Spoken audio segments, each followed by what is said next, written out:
போடுகிறது.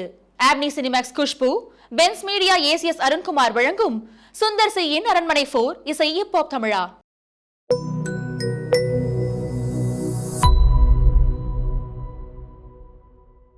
ஹலோ மக்களே, welcome to touring cinemas. நான் உங்கள் Monalisa. Let's dive into viral cinema.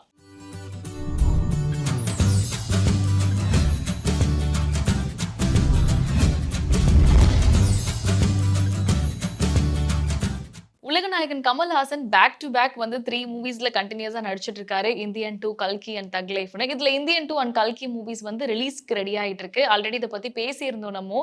So June month வந்து இந்தியன் 2 ரிலீஸ் ஆகும் அப்படின்ற மாதிரி சொல்லியிருந்தோம். பட் ரிலீஸ் டேட் வந்து போஸ்ட்போன் பண்ணிட்டு இருக்காங்க. ஸோ அதுக்கான அப்டேட்ஸ் வந்து கூடிய சீக்கிரம் கொடுப்பாங்க.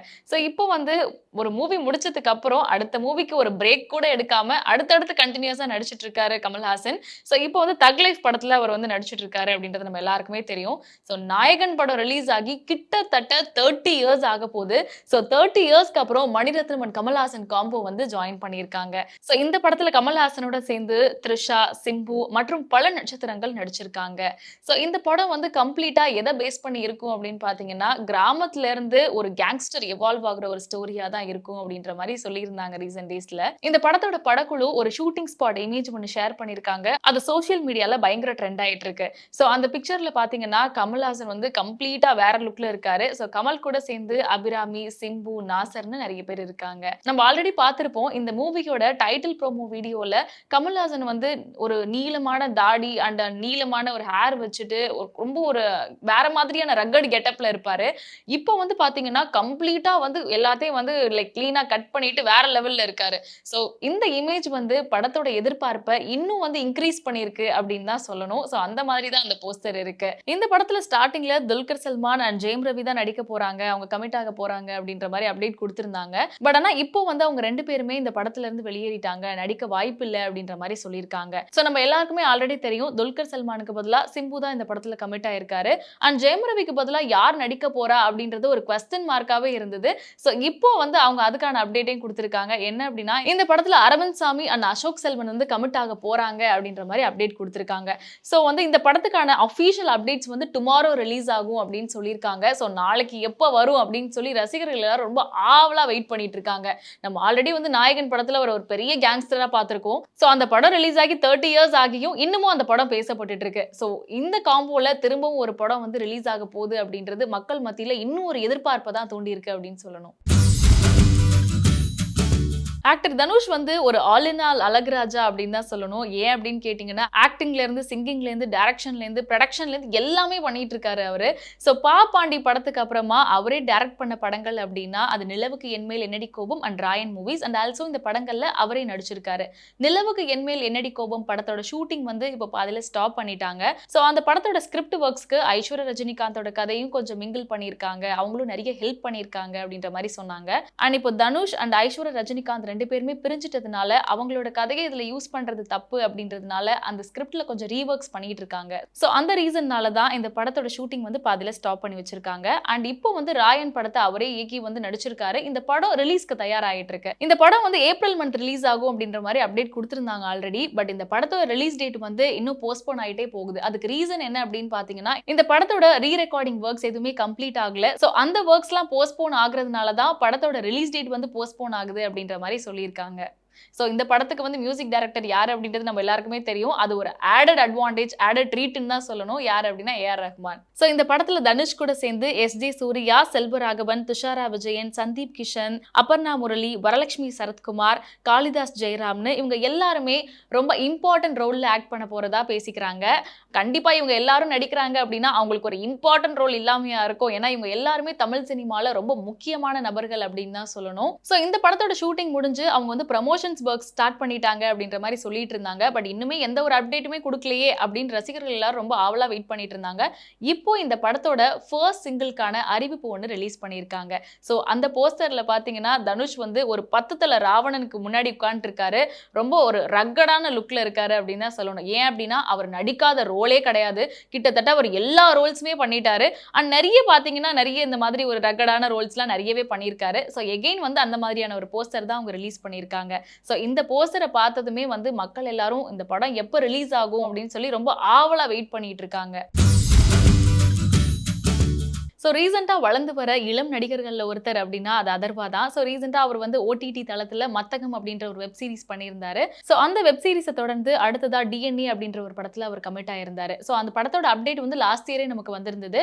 மான்ஸ்டர், ஒரு நாள் கூத்து, ஃபர்ஹானா இந்த படங்கள் எல்லாமே ரொம்ப வித்தியாசமா இருக்கும். ஸோ இந்த படங்களோட டைரக்டர் நெல்சன் வெங்கடேசன் டைரக்ஷன்ல தான் இவர் வந்து டிஎன்ஏ படம் பண்ணிட்டு இருக்காரு. இந்த படத்துல வந்து ரொம்ப ஃபேமஸான மலையாளம் ஆக்ட்ரஸ் நிமிஷா சஜியன் தான் இந்த படத்துல அவருக்கு ஜோடியா நடிச்சிருக்காங்க. சும்மாவே அவங்க நடிப்புல பிச்சு உதறுவாங்க. ஸோ இந்த படத்துல அவங்க எப்படி நடிச்சிருக்காங்க அப்படின்றத பாக்குறதுக்காக தமிழ் ரசிகர்கள் எல்லாரும் ரொம்ப ஆவலா காத்துட்டு இருக்காங்க. ஸோ இன்னைக்கு அதர்வாவோட பர்த்டே. ஸோ கண்டிப்பா ஒரு ஆக்டரோட பர்த்டே அப்படின்னா அவங்க நடிச்சிட்டு இருக்க இல்ல நடிக்க போற படங்களோட அப்டேட்ஸ் வந்து ரிலீஸ் பண்ணுவாங்க. அதே மாதிரி இன்னைக்கு அவர் நடிச்சிருக்க டிஎன்ஏ படத்தோட ஃபர்ஸ்ட் லுக் போஸ்டர் ரிலீஸ் பண்ணியிருக்காங்க. இந்த படத்தோட ப்ரொடக்ஷன் யாரு அப்படின்னு பாத்தீங்கன்னா நம்ம எல்லாருக்குமே டாடா அப்படின்ற ஒரு ஸ்டாரிங்கான மூவியை கொடுத்த ப்ரொடக்ஷன் டீம் தான் இந்த மூவியையும் ப்ரொடியூஸ் பண்ணியிருக்காங்க. தமிழ் சினிமால one of the top commercial actors அப்படின்னா அது ஆக்டர் விஜய் தான். ஸோ எங்க பார்த்தாலுமே தளபதி விஜய் தளபதி விஜய் அப்படின்னு பேசிட்டு இருக்காங்க. ஏன் அப்படின்னா அவர் அரசியல குதிச்சதுக்கு அப்புறம் ரொம்பவே ட்ரெண்ட் ஆயிட்டு இருக்காரு அப்படின்னு தான் சொல்லணும். ஸோ ரீசெண்டா இப்போ ஒரு லியோ மூவியில் நடிச்சு அது ஒரு பெரிய பிளாக் பஸ்டர் மூவியா அவருக்கு அமைஞ்சிருந்தது. அதுக்கு அடுத்தபடியா அவர் வந்து இப்போ கோட் படத்தில் நடிச்சிட்டு இருக்காரு. அந்த படம் வந்து ரிலீஸ்க்கு தயாராகிட்டு இருக்கு. அண்ட் ஆல்சோ செப்டம்பர் 5 ரிலீஸ் பண்றாங்க அப்படின்ற மாதிரி அப்டேட் கொடுத்திருக்காங்க. விஜயோட அடுத்த படத்துக்கு பாத்தீங்கன்னா எக்ஸ்பெக்டேஷன் அப்படின்றது ரொம்பவே அதிகமா இருக்கு மக்கள் மத்தியில. ஏன் அப்படின்னா அந்த படம் தான் அவருக்கு கடைசி படம். அதோட அவர் வந்து சினிமா வாழ்க்கைக்கு ஒரு பெரிய ஃபுல் ஸ்டாப் வச்சுட்டு அரசியல்ல குதிக்க போறதா அவர் சொல்லியிருக்காரு. ஸோ அதனால அந்த படத்தோட அப்டேட்காக எல்லாரும் ரொம்ப வெயிட் பண்ணிட்டு இருக்காங்க. நானும் அந்த படத்தோட அப்டேட் தான் உங்களுக்கு இப்போ கொடுக்க போறேன் அப்படின்னு நினைச்சீங்கன்னா அது தப்பு. நான் அந்த படத்தோட அப்டேட் கொடுக்கறதுக்கு நான் வரல. கன்னட ஆக்டர் யஷ் வந்து டாக்ஸிக் அப்படின்ற ஒரு படம் நடிச்சிட்டு இருக்காரு. அந்த படத்தோட ப்ரொடக்ஷன் தான் வந்து விஜயோட அடுத்த படத்துக்கு வந்து ப்ரொடியூஸ் பண்ண போறாங்க அப்படின்ற அப்டேட் வந்திருக்கு. ஸோ இந்த படத்தை வந்து எச் வினோத் வந்து டைரக்ட் பண்றாரு. ஸோ எச் வினோத் கூட தான் கமிட் ஆயிருக்காரு. பட் அதுக்கான அஃபிஷியல் அனௌன்ஸ்மெண்ட் இன்னும் வரல. அண்ட் ஆல்சோ இந்த படம் வந்து அவரோட பொலிட்டிக்கல் லைஃப் பேஸ் பண்ண ஒரு படமா இருக்கும் அப்படின்றதுனால பட்ஜெட் வந்து பயங்கரமா எகர போகுது அப்படின்ற மாதிரி பேசிட்டு இருக்காங்க. ஓகே, நம்ம இதை பத்தி பேச வரல. ஆக்சுவலி இந்த ஒரு சிச்சுவேஷன்ல நம்ம எல்லாருக்குமே தெரியும் விஜய் கூட ஒரு ஃபேவரட் ஆக்ட்ரஸ் இவங்க நடிச்சா நல்லா இருக்கும், இவங்களோட கெமிஸ்ட்ரி தான் ஒர்க் அவுட் ஆகும் அப்படின்னா யாரு? த்ரிஷா தான். கண்டிப்பா நம்ம எல்லாருக்குமே தெரியும். அண்ட் இவங்க 2 பேரும் காம்போல ஆல்ரெடி நிறைய படங்கள் பண்ணியிருக்காங்க. கில்லி, ஆதி, திருப்பாச்சி, குருவி அப்படின்னு சொல்லிட்டு எக்கச்சக்க படங்கள் பண்ணியிருக்காங்க. அண்ட் இந்த படத்துல வந்து குருவி அண்ட் ஆதியை தவிர்த்து மற்ற எல்லாமே மெகா பிளாக் பஸ்டர் படங்களாகவும் அமைஞ்சிருந்தது. ஏன் அப்படின்னா அவங்க 2 பேருக்கும் கெமிஸ்ட்ரி வந்து ஸ்கிரீன்ல அந்த அளவுக்கு ஒர்க் அவுட் ஆயிருக்கும். ஸோ அதுக்கப்புறம் வந்து அவங்க பெருசா படங்கள் எதுவுமே பண்ணல. ரொம்ப வருஷத்துக்கு அப்புறம் லியோ படத்துல அவங்க 2 பேரையும் வந்து ஸ்கிரீன்ல பார்த்து ரசிகர்கள் எல்லாரும் ரொம்ப துள்ளி குதிச்சுட்டு இருந்தாங்க அப்படின்னு தான் சொல்லணும். ஏன்னா அந்த அளவுக்கு உங்களோட கெமிஸ்ட்ரி ஒர்க் அவுட் ஆயிருந்தது. அண்ட் இப்போ வந்து த்ரிஷா கொடுத்த ஒரு ஓல்டு இன்டர்வியூ சோஷியல் மீடியால ரொம்ப வைரலா போயிட்டு இருக்கு. அதுல அவங்க என்ன சொல்லியிருக்காங்க அப்படின்னா விஜயை பத்தி, அவர் எப்போதுமே ஷூட்டிங் முடிஞ்ச உடனே போய் ஒரு சேரை போட்டு ஒரு செவருக்கு முன்னாடி உட்கார்ந்துப்பாரு, அந்த செவர்கிட்ட வந்து பேசிட்டு இருப்பாரு அப்படின்ற மாதிரி எல்லாம் சொல்லியிருக்காங்க. ஸோ அவர் அப்படி அமைதியா இருக்கிறது ஓகே நம்ம எதுவும் தப்பு பண்ணிட்டோமோ அப்படின்ற மாதிரி ஒரு ஃபீலிங்கை நமக்கு கொடுக்கும். அது எனக்கு சுத்தமா பிடிக்காது அவர் அமைதியா இருக்கிறது அப்படின்ற மாதிரி சொல்லியிருக்காங்க. ஸோ இப்போ இதை வந்து பயங்கரமா ட்ரெண்ட் ஆக்கிட்டு இருக்காங்க.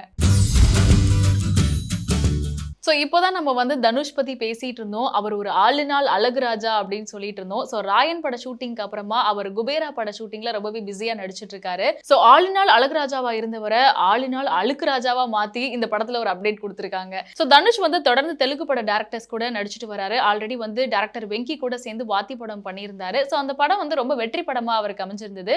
அதுக்கப்புறம் தொடர்ந்து தெலுங்கு டேரக்டர் சேகர் கமுலா டைரக்ஷன்ல இப்போ வந்து குபேரா படம் பண்ணிட்டு இருக்காரு. ஸோ இந்த படத்துல வந்து ராஷ்மிகா மந்தானா அண்ட் மற்றும் பல நட்சத்திரங்கள் நடிச்சிருக்காங்க. நம்ம ஆல்ரெடி இதை பத்தி பேசியிருந்தோம். ஸோ இந்த படம் வந்து எதை பேஸ் பண்ணி இருக்கும் அப்படின்னு பாத்தீங்கன்னா மும்பை தாராவியை பேஸ் பண்ண ஒரு ஸ்டோரியா இருக்கும். அண்ட் ஆல்சோ வந்து ஒரு பிச்சைக்காரனா இருந்து அவர் எப்படி ஒரு கேங்ஸ்டரா மாறுறாரு மும்பைல அப்படின்றத பேஸ் பண்ணி தான் இந்த கதை இருக்க போகுது அப்படின்ற மாதிரி அப்டேட் கொடுத்திருந்தாங்க. இந்த படத்தோட ஷூட்டிங் ஹைதராபாத்ல Ramoji Rao film city and also மும்பைல தாராவிலையும் போயிட்டு இருக்கு.